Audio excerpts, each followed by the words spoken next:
Hello everyone, আজকে আমরা দেখব ইংরেজি দ্বিতীয় পত্রের গ্রামার পার্টের খুবই গুরুত্বপূর্ণ টপিক হচ্ছে রাইট ফর্ম অফ ভার্বস।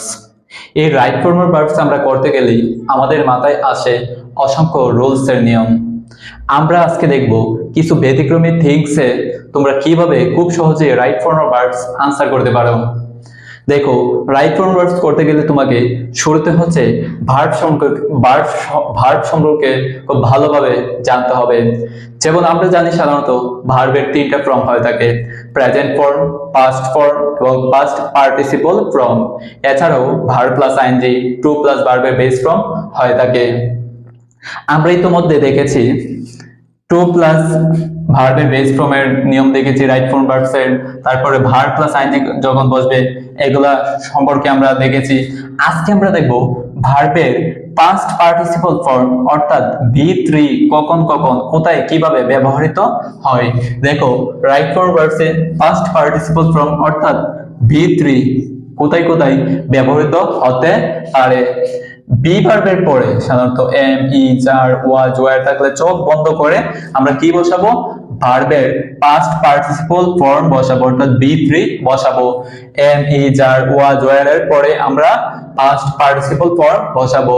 তারপর দেখো নাউনের পূর্বে আরেকটা পয়েন্ট হচ্ছে পাস্ট পার্টিসিপল ফর্ম সাধারণত অ্যাডজেক্টিভের মতো কাজ করে। দেখো, নাউনের পূর্বে আমরা কি বসাই? অ্যাডজেক্টিভ। তাই হচ্ছে পাস্ট পার্টিসিপল ফর্ম কখনো কখনো অ্যাডজেক্টিভের মতো কাজ করে। দেখো, 3 নম্বর পয়েন্ট হচ্ছে প্যাসিভ সাবজেক্টের পরে। প্যাসিভ সাবজেক্টের পরে পাস্ট পার্টিসিপল ফর্ম বসাবো। তাহলে আমাদের অ্যাক্টিভ এবং প্যাসিভ সম্পর্কে একটু ভালো অ্যানালাইসিস থাকতে হবে। তাহলে আমরা খুব সহজেই প্যাসিভ কোনটা অ্যাক্টিভ কোনটা চিনতে পারবো। প্যাসিভ হচ্ছে যে সাবজেক্টটা নিজে কাজ করতে পারে না, যে সাবজেক্টটা নিজে নিজের কাজ করতে পারে না, অন্যকে দ্বারা করায়, সেটা হচ্ছে প্যাসিভ সাবজেক্ট।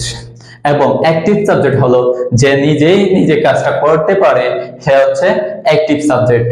চলো আমরা একটা এক্সাম্পলের মাধ্যমে দেখি। দেখো, প্যাসিভ সাবজেক্টের পরে সাধারণত পাস্ট পার্টিসিপল ফর্ম বসে। তাহলে হবে, দেখো একটা এক্সাম্পল দেখি। The letter dash right yesterday.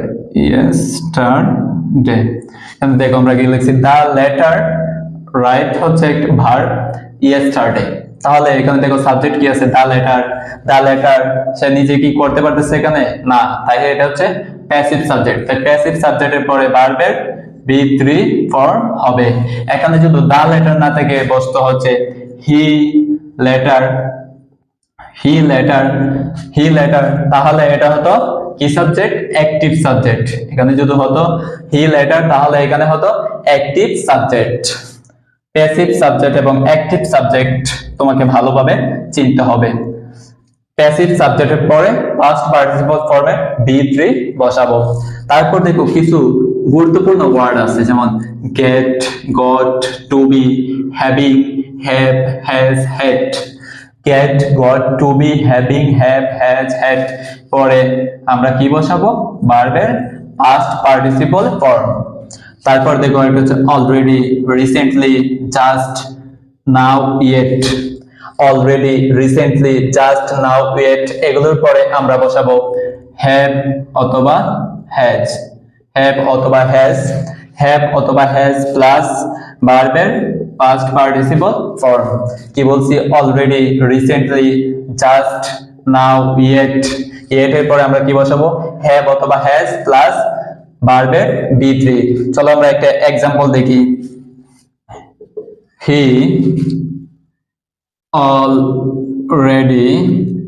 Already dash ভার্বে আছে ফিনিশ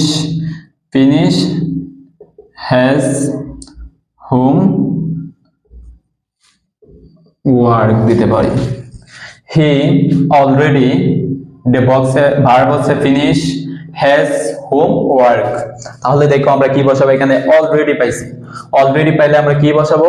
হ্যাভ অথবা হ্যাজ। তাহলে হি হচ্ছে থার্ড পারসন সিঙ্গুলার নাম্বার, তাহলে আমরা কি বসাবো? হ্যাজ।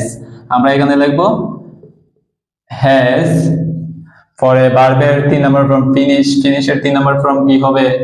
Finished, finished. এই হচ্ছে আমাদের পাস্ট পার্টিসিপল এর ব্যবহার। এখন আমরা দেখব ভার্বের প্রেজেন্ট ফর্ম, প্রেজেন্ট ফর্ম এবং past form. Present form and past form একই নিয়ম তো এটা। পাস্ট ফর্ম তো সাবজেক্টের পর, হ্যাঁ পরে। প্রেজেন্ট ফর্ম এবং পাস্ট ফর্ম এই দুইটা হচ্ছে খুবই ইম্পর্টেন্ট। এতক্ষণ আমরা দেখলাম একটু basic analysis, but present form এবং পাস্ট ফর্ম একটা রাইট ফর্ম ভার্বসের তুমি 50% আনসার করতে পারবা যখন তুমি প্যাসেজটি পড়ে বুঝতে পারবা যে এটা প্রেজেন্ট ফর্মে আছে, অর্থাৎ বর্তমান কালে আছে। তখন আমরা যে আনসারগুলো লিখবো, যে ভার্বগুলো বসাবো, সবগুলাকে আমরা প্রেজেন্ট ফর্মে বসাবো। যখন প্যাসেজটা পড়ে তুমি বুঝতে পারবা এই প্যাসেজে অতীতকালের কোন নির্দেশক শব্দ আছে, কি বলছি, অতীতকালের কোন নির্দেশক শব্দ আছে, তখন এটা তুমি বুঝে নিবা যে এটা হচ্ছে পাস্ট ফর্মে। আমরা যে ভার্বগুলা বসাবো সবগুলাকে আমরা পাস্ট ফর্মে বসাবো। এই হচ্ছে প্রেজেন্ট ফর্ম এবং পাস্ট ফর্মের বেসিক থিং। এরপরে হচ্ছে কিছু রাইট ফর্ম ভার্বসের বিস্তারিত কিছু গুরুত্বপূর্ণ ওয়ার্ড আছে। ওই ওয়ার্ডগুলা আমি তোমাদের একটি ক্লাসে দেখিয়ে দিব। তো এখানে যারা এসএসসি 27 এবং 28 ব্যাচের প্রাক্তন শিক্ষার্থীরা আছো, তোমাদের জন্য আমি একটি প্রস্তুতিমূলক ইংরেজি ফ্রি কোর্স চালু করতে যাচ্ছি। ইতিমধ্যে আমাদের একটি হোয়াটসঅ্যাপ গ্রুপ আছে, ওই হোয়াটসঅ্যাপ গ্রুপে 150+ এসএসসি 27 এবং 28 ব্যাচের শিক্ষার্থীরা জয়েন হয়ে গেছে। তোমরা যারা এখনো জয়েন হও নাই, 0191456591 এই নাম্বারে টেক্সট দিবা, দিয়ে এসএসসি 27 হলে 27 লিখবা, এসএসসি 28 হলে 28 লিখবা। এন্ড আমি এই ভিডিওর কমেন্ট বক্সে তোমাদের হোয়াটসঅ্যাপ প্রাইভেট গ্রুপের লিংক দিয়ে দিব। অনলি এসএসসি 27 এবং 28 ব্যাচের শিক্ষার্থীরা জয়েন করবা। তোমাদের জন্য ইনশাআল্লাহ ইংরেজির ভয় কেটে যাবে। আপকামিং খুব ভালো কিছু তোমাদের জন্য নিয়ে আসবো।